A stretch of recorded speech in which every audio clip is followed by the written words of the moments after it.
Do you have that one friend who seems to know an insufferable amount about a lot of random subjects? The person who chimes in with the odd and sometimes highly disturbing fun fact. Well, my name is Carly, and I am that friend. I often find myself wondering about topics that range from the history of certain holidays to what makes some wines expensive and some a little on the cheaper side. So I make use of that mini supercomputer I carry everywhere and just look it up. Lately, I have decided to share the random knowledge that I acquire with all of you lovely listeners. So welcome to I'm Already Looking It Up. Let's have a drink and learn a thing or two.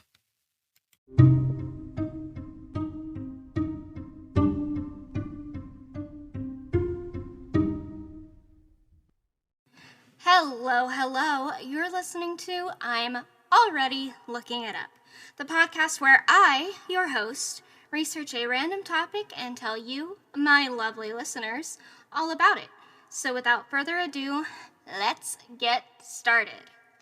All right. So this topic was supposed to come out last week, but your girl started a room renovation project that was way too much for her to handle, and she took a bit long to get things set back up. But we're back. Here we are. Your girl is me, by the way. So, which I guess you figured out. And also, I was going to record this on Friday to release it today, but unfortunately, my lovely, really expensive Blue Yeti microphone, the USB port, kind of got broken, but it's okay, because I'm going to fix it. Right now, I have to keep it in just the right spot to get it to record, but here we are. It's working. We're all good. So, today's topic. Oh my god, you guys. Hold on a minute. I gotta drink my coffee before. Or at least take a sip of it. Alright. So today's topic is a topic that anyone who knows me knows is a topic very near and dear to my heart. It is what sort of started my interest in ancient civilizations and mythology and history and just all of the strange and curious things that go on in our world. Today we are going to be talking a little bit about Egyptian mythology. I'm so excited because I love this topic. Have since I was a little kid. The funny thing is I've kind of fallen out of it, you know? It's weird because you get older and you're like, oh man, that's not cool anymore. Which is not true for me because I always thought this stuff was cool, but I actually got more interested in Greek mythology growing up than I did Egyptian mythology. But I still love Egyptian mythology. I do. I still think it's fascinating. I still think it's really cool. When I was a kid, my mom bought me this book. And if you were a big nerd like me, there was these series of books. They were called the Ology books, which is where I very first learned that the ology, it's not the prefix, because pre is before. I don't know the word for it. I'm bad at English. Sorry. But ology means the study of, basically. And there were these books called the Ology series, and I was obsessed with them. And all of them had a different ology that they talked about, and some were real and some were fake, and it was great. All of the books themselves were fake journals from these different ologists. And the very first one I had, I wish I still had it, honestly. Like, I would collect these books again, because they were fake, but they were so funny and so great, and I loved having them because some of them had, like, little mysteries within them, and I read the Ology one so many times, it was crazy. Or the Egyptology one, sorry. I read it so many times, it was crazy. I was obsessed with it. I also had Piratology. I think at one point I had Dragonology. I'm trying to remember. I don't think I ever had Wizardology, but I knew that was one of them. Those might be the three main ones I remember having, but I was obsessed with them, and they were great.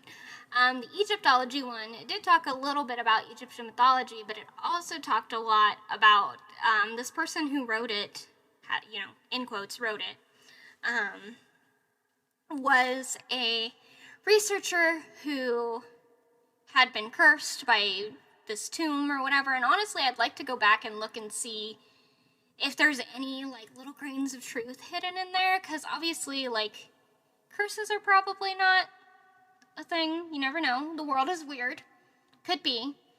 But I wonder if, like, the names or anything like that are real or come from something or anything. But anyway, Egypt mythology. My bad.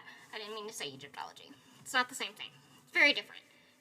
In fact, give me a second. I have a hoodie on because I thought I was cold and I'm not since I started talking. So I'm gonna take off my hoodie.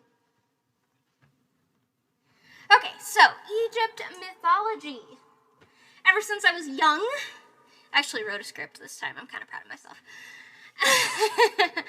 Ever since I was young, I have been fascinated by ancient Egypt. I mostly blame the movie The Mummy.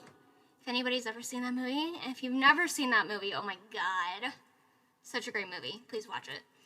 And the accompanying franchise and other franchises such as Indiana Jones and Tomb Raider. I was fascinated by them. I wanted to be Lara Croft.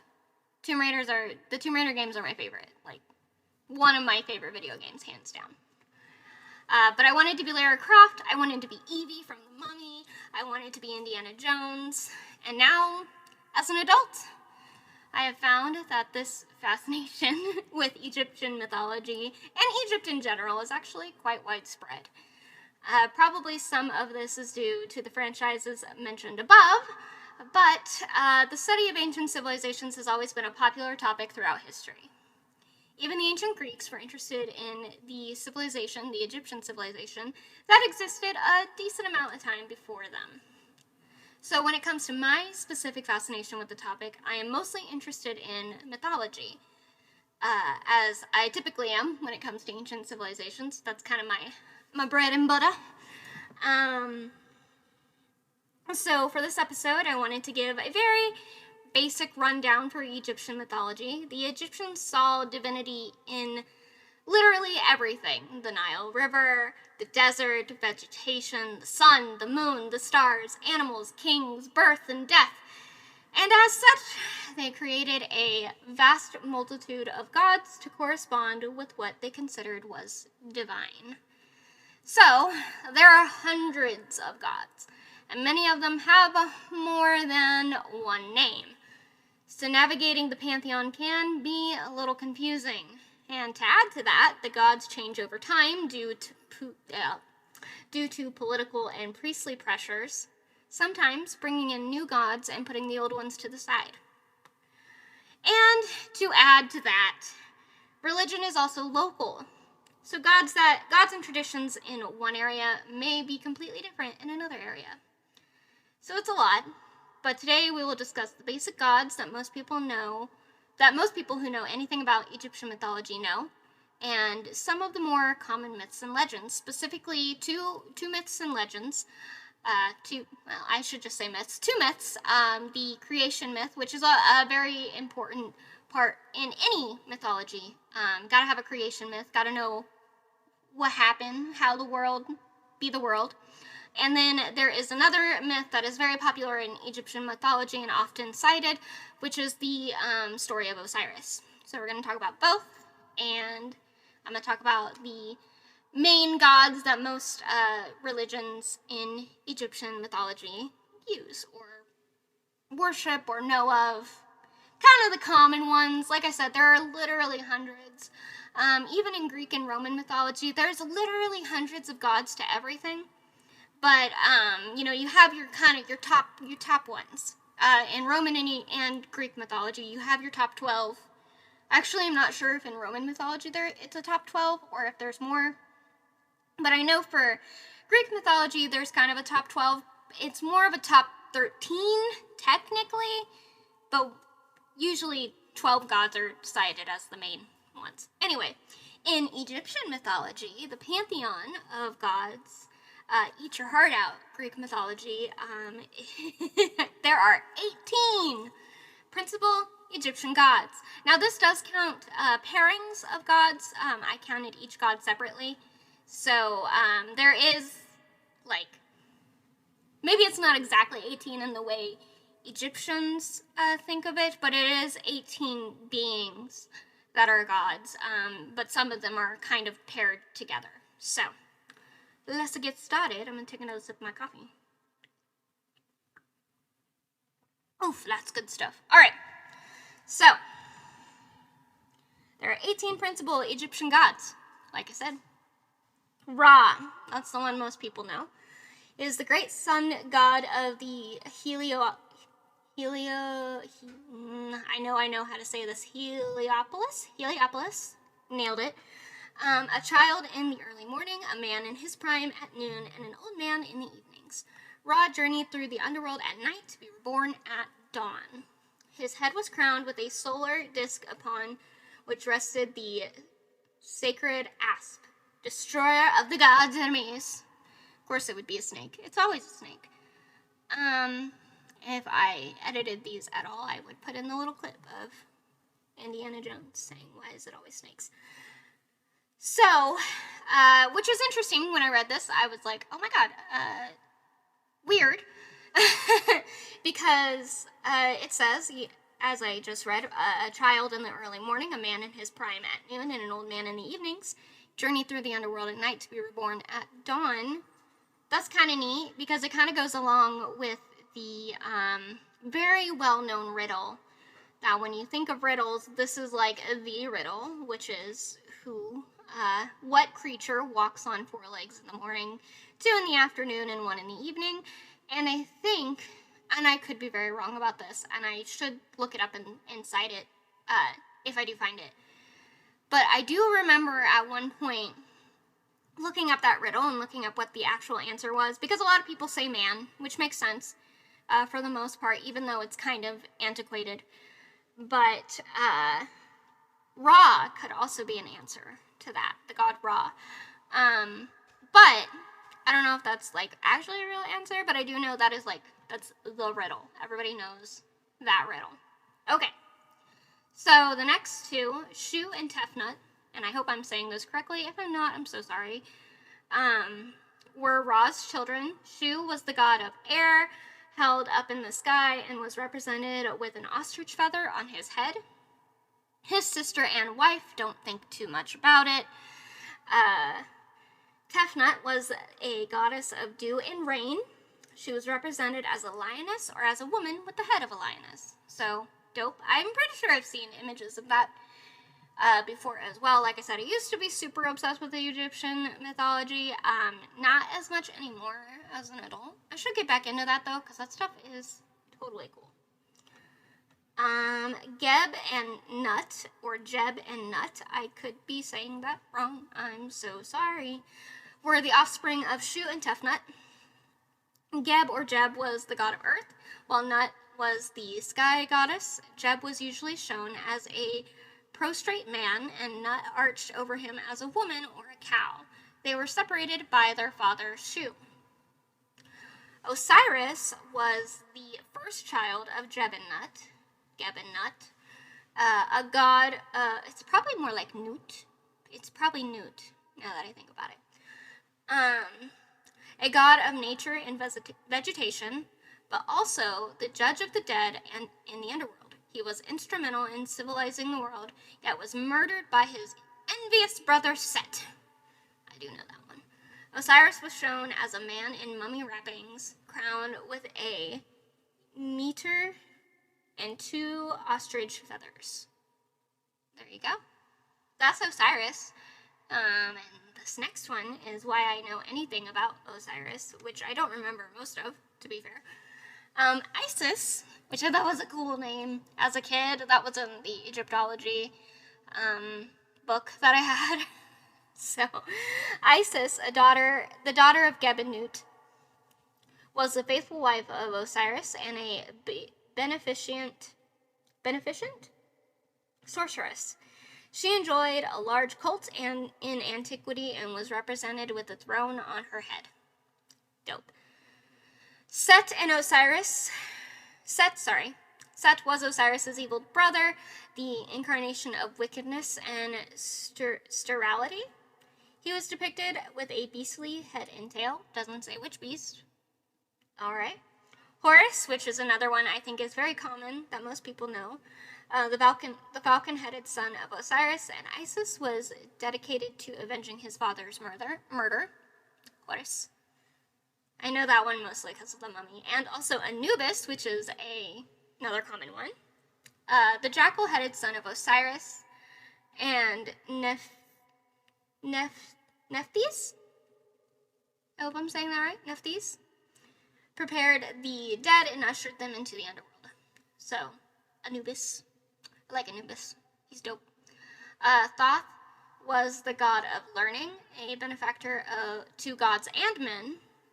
He was the sacred scribe and was shown as a man with an ibis on his head, which is a type of bird, if you did not know that. Hathor is the goddess of joy and love, protected women. She was represented as a cow, which is a common thing. I think we see in Greek mythology that Hera, who is the protector of women in marriage, is her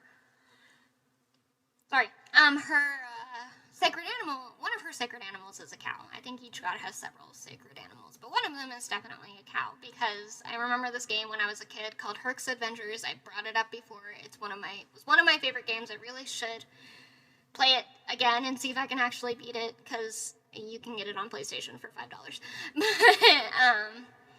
Hera had a quest where you had to go and find a cow named Io, and you had to pick the cow up and take her to Hera, because she was once a woman that Zeus tried to do with, and Hera was not. I don't know, there's many interpretations of how Hera treated the women that Zeus went after. Sometimes it seems wrathful, sometimes it seems like she's saving them, so who knows. But anyway, that's a Hera, sacred animal, cows. Gotcha. Which is, quite a thing in mythology. It kind of makes sense, though, because cows are kind of the thing we see as, very motherly, very womanly, because they give milk and all that. They're the most common animal, I think, that we know of that does that. So, there's also goats, though, and honestly, most mammals, except a platypus. Platypus does give milk, but it's a weird thing. Anyway, I'm getting off track. Anyway. So the next one is Amon, the king of gods, was a patron of the pharaohs and a god of fertility. He had a plumed crown that was shown with either a ram's head or a human one. Men, just men, was the monotheistic god presented by the reforming pharaoh Akhenaton. I can't say that quickly. Akhenaton. How do you say that fast? I don't know. He was represented simply by a solar disk with rays. Khepri, the scarab beetle god, rolled the sun before him through the sky and symbolized the ideas of rebirth and eternal life, like a dung beetle, which is dope. I actually didn't know that, and I like that. That's really cool. Maat, M-A-A-T, the goddess of truth and justice, was represented as a woman sitting on her heels or standing and wearing an ostrich plume, which again is another common thing I feel like we see represented in a lot of mythologies, is that the idea of justice and law and fairness is all represented by a woman, typically, because there's Nike in Greek mythology, there's Nike Roman. One of them, I feel bad, I should know that. I think Nike is Greek. I don't know, I'm probably wrong. You can yell at me in whatever comments on whatever platform you're listening on. But we also have Lady Justice in the United States that represents justice and everything, so kind of cool. Very interesting as well when you go back to the episode of comparative mythology, where you talk about how a lot of these different mythologies that come from these different cultures and everything they have all these similarities. And so it's interesting to wonder, like, did the Greeks borrow these ideas from the Egyptians, and then the Romans borrowed these ideas from the Greeks? Did, we all just have these similar mindsets, or what was going on? We'll probably never know for sure, but it's cool to think about. All right, and then the last one here is the Pharaoh, or the king of Egypt. Was worshipped as a god and was believed to have descended from the gods. And I believe that is kind of the main idea of, like, where we get a king is divine, chosen by God, is, the whole thing. So, those are the gods. Pretty cool. Those are the main ones, at least, that we know of. They also had, animals were very sacred to the ancient Egyptians. I think in most cultures that is also something we see a lot of, is typically a lot of animals have some kind of sacred meaning or something like that. So the sacred animals that were worshipped as gods include the apis, the bull, the petasuchos, the crocodile, the Ba-neb-dijet, or the sacred ram, and Bennu, or the bird. But many other animals were regarded as holy, including cats and dogs, which I would like to really do an episode. I'm kind of surprised, to be honest, that Bast, the cat goddess in Egypt, is not among the pantheon. I find that very interesting because it's one of the most well-known ones, but I also think it's because, like, people really cling to this idea that cats were worshipped in ancient Egypt, and that is kind of true. And they were regarded as, sacred animals. But yeah, I would like to really do an episode, a deep dive on that someday, of cats and what they meant to Egyptians and why they were so sacred. And also in other cultures, I don't know how true this is. It is something I'll have to fact check. As a lot of things I hear, I will have to fact check. But in Viking culture, it is actually a common tradition to give a woman a cat when she gets married. And I believe this is because cats are not always just seen as pets. In a lot of cultures, they're tools, they're work animals because they hunt mice and everything. But I've also listened to an Ologies episode by Allie Ward. If you don't know that podcast, you should go check it out because it's really good. But I've listened to an Ologies episode where they've talked about cats being domesticated and the fact that the idea of them being these hunters that we, took and domesticated so that they could hunt mice and rats and all that is actually, it's true, but not exactly like why we domesticated cats, because there were dogs who were bred for those tasks as well, so we didn't necessarily have to domesticate cats. But if a cat did the job, then half the time they were rewarded in some way, and that's kind of how their domestication came about. So, pretty neat. Love that stuff. It's great. Alright, so the next part of this, we're going to talk a little bit about a couple of myths that are the same, or not the same, that are the common, most well-known Egyptian myths. The first one is the myth of creation, this is one I actually don't know too well. I know a little bit about the Osiris one, which is kind of long. Even the summary is a couple pages long, so bear with me. But we'll start with the creation myth, because I feel like that is the myth in every mythology that you're going to look for. That's where it all begins. Obviously, it's the creation myth. But that's, we see some similarities. We see the common ideas of what happens. So I'm going to just read some of this and we'll commentate on it as we go, as we are wont to do. All right, the creation. At first, there was nothing but none, the primal ocean of chaos, which contained the seeds of everything to come. In this jumble of waters, the sun god reposed. Finally, by an exertion of will, he emerged from chaos as Ra and gave birth to Shu and Tefnut by himself. In turn, Shu, the god of air, and Tefnut, the goddess of moisture, gave birth to Jeb and Nut, the earth god and the sky goddess. Thus, the physical universe was created. And that is something I always find super interesting about mythology. Okay? Because when you look at a lot of creation myths, all right, let's talk a little bit about creation myths. Everything begins with birth, right? Birth and death are big things in our lives, and you only get one birth and you only get one death. Unless you're Buddhist and you believe that you are reincarnated, but that's a whole other thing. For the most part, you get a birth, you get a death, boom, bang, that's it. The earth, in a lot of creation myths, is described very much the same way. There is birth, there is death. And there's even, most of the time, some kind of apocalypse myth that is the end of Earth. So again, there is birth and there is death. It's very interesting that even in the ancient mythologies that we know of, a lot of the time, the creation myths are very representative of the Big Bang. Now, if you don't agree with the Big Bang, you might want to turn this off now, because I do. Something I very much believe in. And it's not necessarily a belief, I just believe in science for the most part, and science says that's probably what happened. It's probably what happened.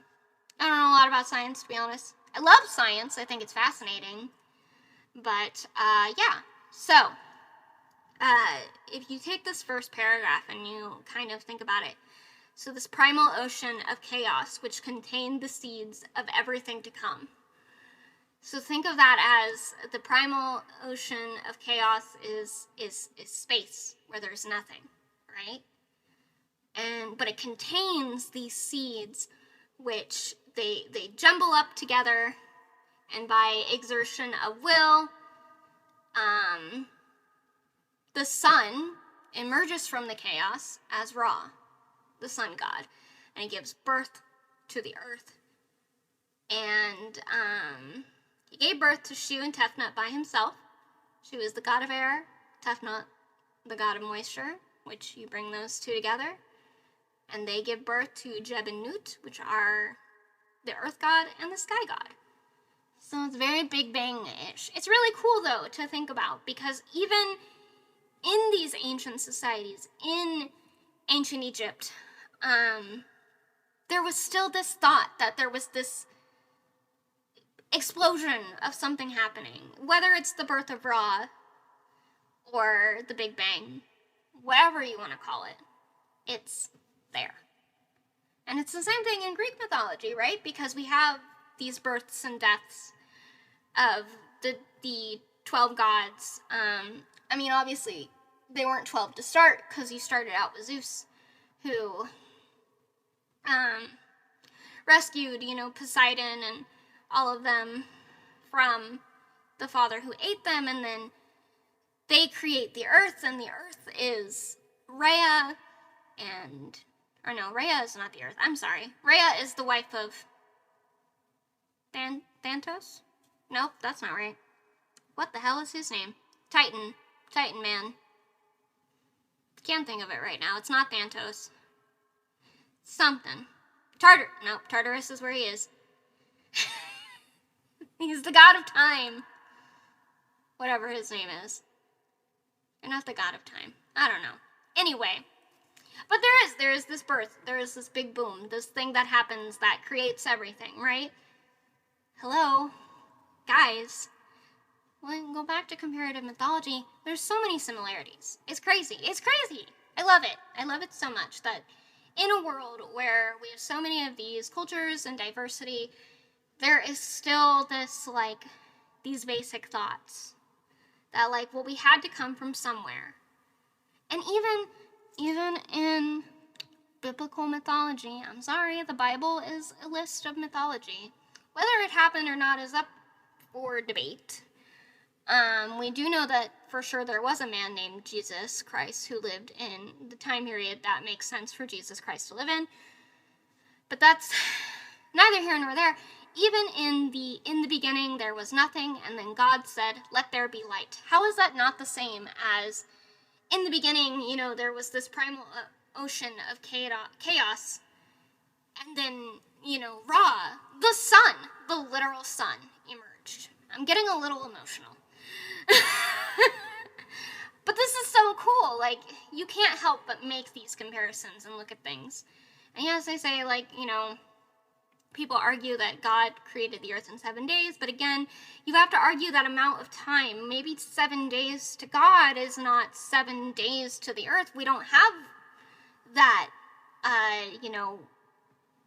revolving, the earth revolving around the sun. We don't have that same idea of what time is.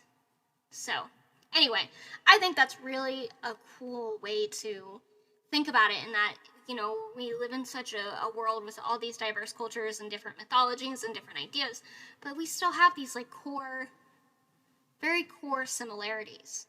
And whether that's because they were passed on or taken from other cultures, we still have these very core ideas. And I think that's cool. I think that's neat. I think it's something that brings humanity together in a way. So, I'm going to move on talking about the creation myth, because I'm getting a little emotional about this. But anyway, I wanted to point that out. Just think about it.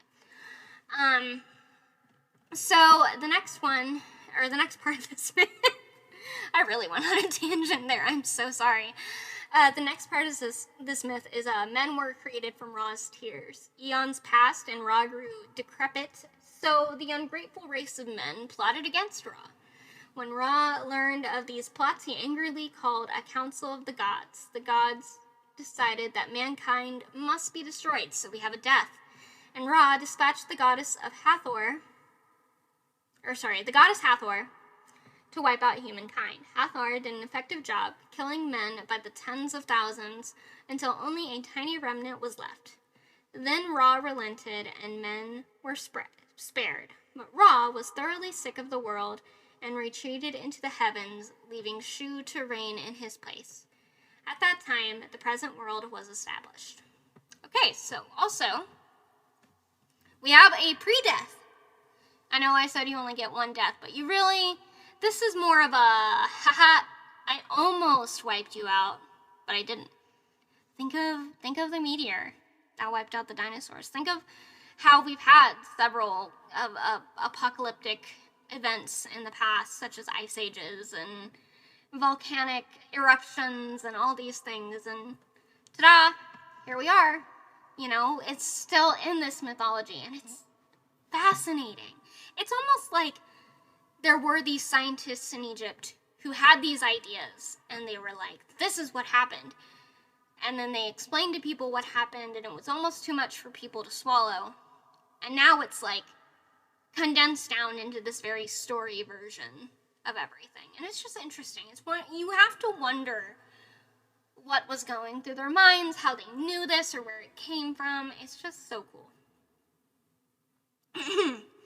Against the orders of Ra, Jeb, the earth god, and Nut, the sky goddess, married, so the earth and sky coming together.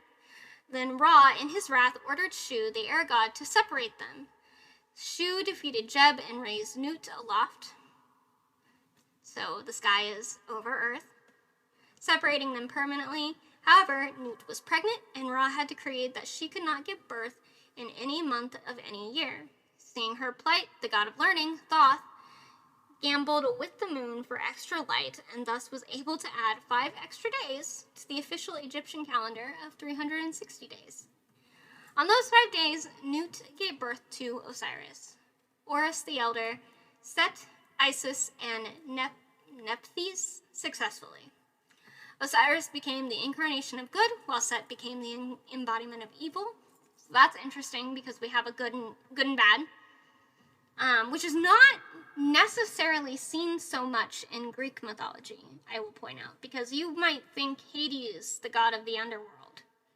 And Zeus was not a good god. I don't care what anyone says. He sucked. Sorry. End of story. But there's the difference here, is we have this incarnation of good and this incarnation of evil, whereas in Greek mythology, all these gods have distinct personalities that are sometimes they do good things and sometimes they do awful, horrible things.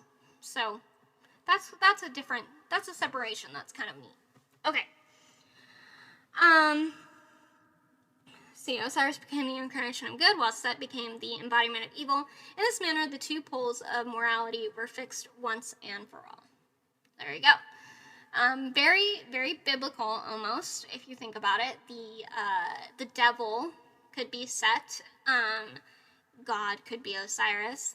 And even then, that is so interesting, because if you make that comparison, Osiris is not the highest. I mean, Ra is. Ra is the king, the main god, the big guy in the sky. So that's kind of fascinating. All right. So that's the creation myth. There's not much more to it than that. I think that's cool, though. I did not know that one. And that's probably why I went on so many tangents, because this is the first time I'm actually kind of reading the creation myth.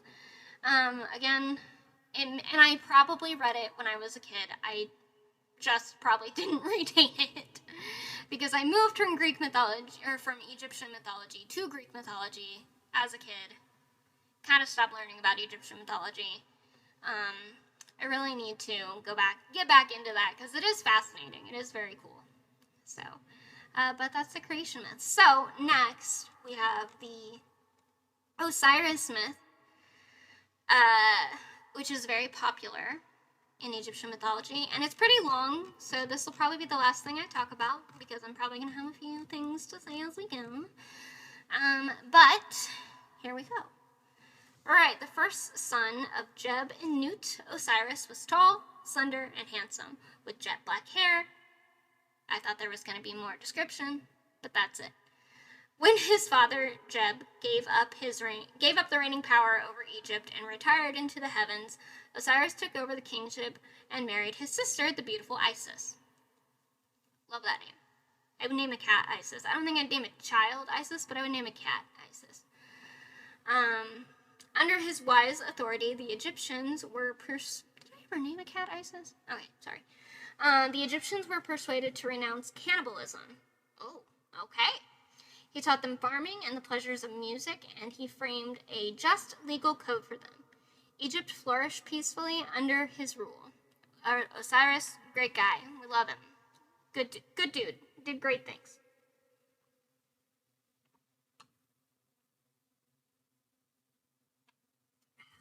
All right. Then Osiris went off to civilize the rest of the world and brought the same blessings to Europe, the Near East, and the Orient. I can't say Orient anymore, that's offensive. In his absence, Isis reigned as Queen of Egypt, and the land continued to prosper. Another interesting thing about Egypt and Egyptian history and mythology, they were not afraid to put women in charge. They didn't love it, because there are some well-known accounts of queens of Egypt who are not. They prefer men to be in charge, but sometimes women did a good job for the most part. Like Cleopatra, she was a great queen. And there are a couple of accounts. I might have to go into some queens of Egypt at some point. I did, if you ever do want to do a deep dive and listen to something about them, there is an Ologies episode from Ellie Ward. I've been listening to that podcast so much lately. It's like the only thing in my head recently. But there is an Ologies episode on Egyptology. So if you've never listened to the podcast, and if you've never listened to any Ology episode, that one in particular I think is a very good episode if you want to know a little more about Egypt and how it's viewed, and women in power, and also about coffins, which is kind of fascinating and cool. So there you go. Highly recommend. Allie, if you ever listen to this, I'm so sorry I keep shouting at your podcast. Or maybe I'm not sorry. I don't know. Okay. So, however, Osiris had an ugly and evil brother with why is it red hair? Red, coarse hair, like an ass's pelt. That's very mean. This was Set, a born plotter who envied the power and attractiveness of his elder brother. Set had another reason for hating Osiris. His own wife, Nephthys, had conceived a child by Osiris. The jackal-headed Anubis. By bribery and cunning, Set gained many allies during Osiris's absence. Together they devised a plan for the king's death.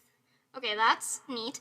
Kind of interesting as well, because there is a lot in, maybe not just Egyptian mythology, but definitely in biblical mythology when you talk about Moses and his brother, his adopted brother, and then also his real brother Aaron, and how there's a lot about brothers, two brothers, in a lot of mythologies, and that's very cool. Like Romulus and Remus discovered Rome, kind of stuff, pretty neat. So again, we're seeing all these very, very clear distinctions, but also differences. And I think it's cool that, like, you see these, you can take these, and you can be like, that's a lot like this in this mythology. And you know that, like, humanity just has so many similarities, and we all should just, like, stop hating each other. Really, that is my message. If you take anything away from this episode, just know that maybe we're not so different after all, and we need to stop hating on each other for so much. When it was announced that Osiris would return, Set held a banquet and invited his brother. After the festivities, Set had a beautiful chest brought forth and said it would belong to the person who fitted in it perfectly. Oh, that's not good. After everyone had tried, Osiris stepped in the chest. Then Set and his toadies slammed the lid shut and sealed the joints with lead. Ooh. Osiris suffocated. Are you sure he didn't just die of lead poisoning? The chest was thrown into the Nile, and Set became king of Egypt. When Isis learned of her husband's death, she traveled along the Nile in the deepest grief, searching for the chest containing Osiris. She found Anubis, who had been abandoned by Nephthys, and she nursed and educated him. Okay, so even if Osiris had another baby by another woman, his main girl, Isis, still raised him. Nice. Isis continued looking for Osiris, though repeated discouragements, until one day she learned the chest had sailed to Phoenicia, where a tamarisk tree had enveloped it with its trunk. All right. Isis went to Phoenicia and found the tree in the king's palace, serving as a pillar. Isis taught the court ladies the art of perfumery and hairdressing, and upon meeting the queen, Ishtar, I know the word, and I know that name. I know Ishtar. She was engaged as a nurse to Ishtar's infant son. At night, she performed a magic ritual to make the infant immortal by burning away his mortal parts, but Ishtar interrupted the ceremony and the spell was broken. Then Isis revealed herself as a goddess in all her glory and asked to have the chest in the palace pillar. Awed, Ishtar granted their request, and Isis returned to Egypt with the chest. Aided by Nephthys, Isis revived Osiris through magic and conceived a son by him, and Set then put her in prison, from which she escaped with the help of Anubis. Hell yeah. Little half-son. Not half-son. That doesn't make sense. Little adopted son coming to the rescue. Love it. Isis fled to the swamps of the Nile Delta, and, living like a peasant, she gave birth to Osiris' son, Horus, the hawk, born to avenge his father's murder. I like the name Horus. I don't know what it is. Maybe it's just because the one guy in The Mummy names his, I should know what they're called. They're mercenaries. No, they're not mercenaries. They're protectors. Anyway, he has a hawk named Horus, and I always thought that was cool. And this is what I'm getting to before I get lost on another tangent. In fear of Set, Isis raised Horus in seclusion. The boy was bitten by beasts, stung by a scorpion, and suffered intense pains throughout his childhood, and only his mother's witchcraft managed to save him. Often Osiris would appear to the young Horus to instruct him in the arts of war in preparation for the coming battle with Set. Horus grew to manhood as a valiant, handsome young general. In time, Set learned of Horus's existence and of his destiny to take over the throne of Egypt. Ooh, do I smell a self-fulfilling prophecy? Set also learned that Isis possessed the chest containing Osiris's corpse, So at night, Set would hunt through the Nile Delta in search of the chest. At length he found it and cut Osiris' body into 14 pieces and threw them into the Nile. That's not very neighborly. Isis was appalled. Well, anyone would be. At this second calamity to befall her husband, but with her customary patience, she collected 13 pieces of Osiris' body from the river. Horus, having learned the art of sorcery, was able to join his father's body together again. However, Osiris's genitals had been eaten by some fish, so Isis was obliged to make a model of them. Okay, she must have known what they looked like. Alright, moving on. Nothing wrong with two people in love having consensual sex and then the woman remembering what the man's penis looked like. Guys, nothing wrong with that. Don't laugh, it's not funny. By this time, Horus had gathered an army with which to attack Set. Under Set's reign, Egypt had become parched and infertile, and many of Set's followers were deserting to serve Horus. After restoring his father's body, Horus set out to wreak vengeance on the dreadful king. This also feels very Lion King-ish, kind of, except without the cutting up of, the son goes and, I guess if I say it's Lion King-ish, then I have to say it's Hamlet-ish. So it's fine. Let's see. King Set and Horus fought furiously for 3 days and nights in hand-to-hand combat, and Set was defeated. Horus turned the wretched captive over to his mother and Isis. Okay, so he turned, Isis, and went off to pursue and kill Set's followers. Oh my god, this story is so long. Okay, we're almost done. Okay.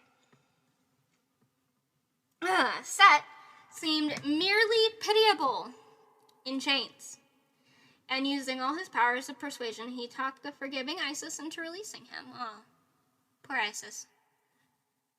When Horus returned and learned of this, his anger was so great that he chopped off his mother's head. That's not cool, my mans. The god Thoth then replaced Isis' head with that of the cow goddess Hathor and brought her back to life. Well, what about Hathor? I'm so lost. Okay, together Horus and Isis pursued Set, and when they met, the fighting was even more intense. Set managed to grab Horus's eye and tear it out, but Horus wrested it back and finally drove Set into the Red Sea forever. Horus and Isis then returned to the temple where Osiris's body lay. Horus embraced the body and fed it his own eye.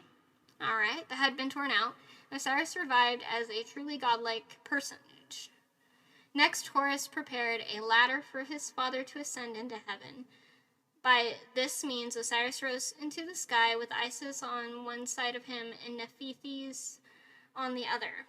The gods sat in judgment on him, and with Thoth as his advocate, Osiris was declared to have lived a pure and truthful life. From there, Osiris went to the seat of judgment, where he was allowed to judge the souls of the dead. Horus was recognized by the gods as being Osiris's legitimate son and the rightful heir to the throne of Egypt. Under his dominion, Egypt grew fruitful again and sired 4 pure sons, from whom the entire line of Egyptian pharaohs descended. So there you go, and there's where they get the idea that the pharaohs are divine. Kind of neat. Interestingly, I think that's very similar, and I keep referencing Greek mythology, but you get Horus, who is, it doesn't necessarily say he's the god of the sky, but he's kind of I think in popular culture and stuff, mainly portrayed as such, even though there is a goddess of the sky. But he's kind of very much like king of the gods on earth. And then you have Anubis, his brother, who is not necessarily the king of the underworld, but he is part of the underworld and how it works, and a key part of how it works. So that's very cool, very interesting. But anyway, yeah, that is a very, very basic rundown of Egyptian mythology. There is some things in here I think would be really cool to continue talking about. So if you have any comments, suggestions, anything like that, please, let me know. I love getting ideas for topics.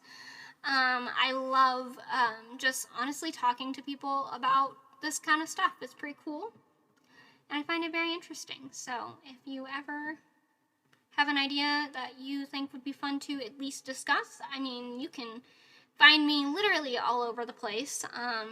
But I think as for Egyptian mythology, that's where we'll leave it for today. Thank you for taking the time to listen. If you enjoyed the show, please like and subscribe and share it. It really helps me out. I do have a Patreon that you can go check out. While I like to say that I am an adult who works 40 hours a week, I am stable, but I do have debt to pay off. So if you'd like to support the show, I don't hate that idea. Go over to patreon.com/wildforestproductions, and that is spelled wild, WYLDE, and then Forest Productions is spelled normally.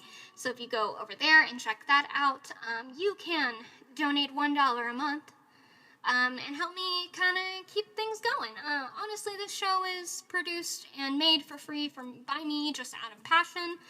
But, if we ever get to a point where I could make it a job, that would be amazing. Anyway, if you want to support me, that's the best way to do it. You can also check me out. I do have a Twitter, which is Empress Wild, with the wild spelled the same way. You can also check out Wild Forest Productions on Facebook. There's not a lot on that page. I do need to update it. I am still working on it. You can also check out my cosplays and stuff over at Empress Wild on TikTok. And I also have 2 Instagrams. Wild Forest Productions is where I put all of the production stuff, which is like my TikToks, I try to put stuff about the podcast over there and everything. And then you can also go to Empress Wild, which is just mainly my Etsy stuff. And then on Facebook, there's a page that corresponds to that, which is Empress Crafts and Designs. I know I am everywhere. It is everywhere. But if you ever get confused and don't want to write all this down, I do try to provide links in every description. So go ahead and check those out. You can also find the podcast pretty much anywhere you listen to podcasts. We're also you can find me on YouTube, Spotify, Apple Podcasts, even though the Apple Podcast one needs updating, I think, and Amazon Music. If you do go onto Apple Podcasts, I would very much appreciate if you'd give me a rating, leave a review. Helps get my podcast out there to people who also might be interested in it. But yeah, that's it. I think that's all I got to talk about for today. So thank you so much for listening. I really appreciate it. This is, again, a topic that is so near and dear to my heart. So it was really fun to talk about. And I'm so glad you stopped by to listen. And I will see you next time. Thank you for listening to I'm Already Looking It Up. If you're enjoying the podcast, please like and subscribe. If you'd like to support the show, you can go to my Patreon at patreon.com/wildforestproductions. Don't forget to check out all the social links below. Thank you!